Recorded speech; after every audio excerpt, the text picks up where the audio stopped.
Hey guys, Darren here with American Pool and Spa again. Hey, we just want to come to you and let you know what we've done on our pool build so far. If you are following us on social media.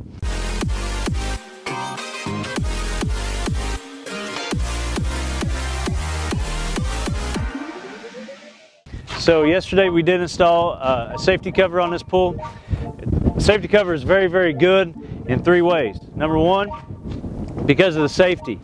You cannot have any water features, anything of that nature on. Also, it does have to have a key for you to open it and close it. So if you're inside, you have young children, or even neighbors, dogs, animals, any of that sort, maybe trying to get into the pool, when your cover is closed, then you know it's safe if you go on vacation, any of that nature.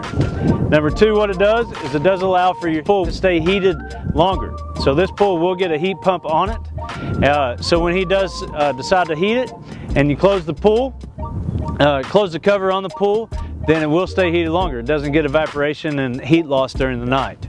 Number three is it will also save on chemicals. So when you do have the cover closed, it is keeping the chemicals in, the sun's not beating down, taking out the chlorine and all that nature. So the next step of the process that we're at, so in Kentucky, we do hit quite a bit of rock. Well, ordinarily we hit rock. So you do have some limestone, sandstone, and also bluestone is what we hit here.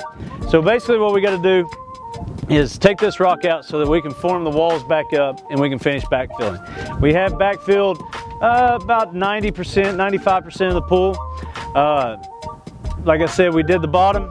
Brian is doing the bubblers. This pool is getting 2 bubblers in their tanning shelves like we talked about the other day.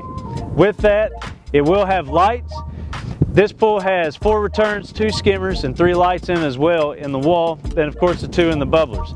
So you can see Brian over here finishing up with the plumbing. We're getting ready to backfill it.